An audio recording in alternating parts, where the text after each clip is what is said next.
What's up, Daily Love Posse? This is Tommy Rosen, and this week's vlog is all about devotion. I'll tell you something that I don't really share in public ever. I have a spiritual name. My spiritual name is Bhagat Singh, and Bhagat Singh was a name that was given to me.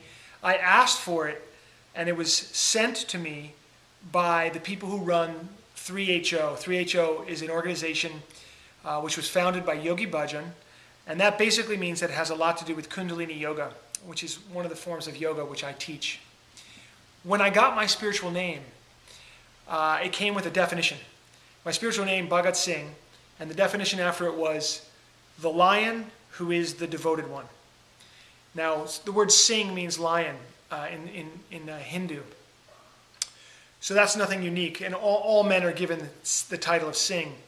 But that word devoted was in there, and that was an interesting, tricky word for me. Of course, they're talking about devotion to God. Hang on, we'll bring Millie into this video. I'm devoted to Millie right this minute. So they're talking about devotion to God. The lion who is the devoted one, devoted to God. And I'm not a religious person. I don't prescribe to any particular religion or any particular doctrine, but I find a lot of beauty in many of them. But how was I going to deal with this concept of devotion? What am I devoted to? How do I demonstrate devotion in my life? It sort of started me down this path of thinking about that. So this is what I've come to. The name is like a guide.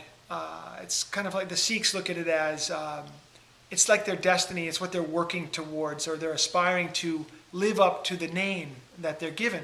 So if I'm to live up to that name, I have to be the devoted one. So for me, what I've come to is this. Where you put your spirit is usually where you'll find your devotion. For example, when I was struggling with drug addiction, I really put my spirit into trying to find connection. Only I was doing it in some really tilted and sort of offhanded ways.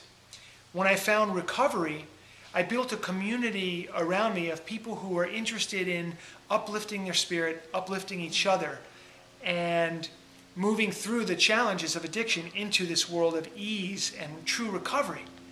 So I became devoted to that. And you'll notice in your life, when you're devoted to something, it tends to play itself out. For example, if you're devoted to using drugs to find a sense of connection, it's likely that you're going to keep using drugs until that doesn't work for you anymore.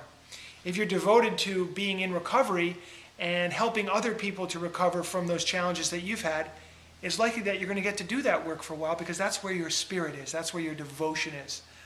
So I put it to you. Whether you have a spiritual name or not in your life, what guides you? What are you devoted to?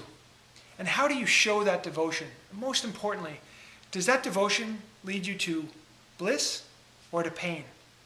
Take a look at that in your life. Hopefully you'll find that you're on a path of devotion that opens up more and more ways for you to be of service to other people. And if that happens in your life, then you're truly blessed. I wish that for you. Have an incredible week.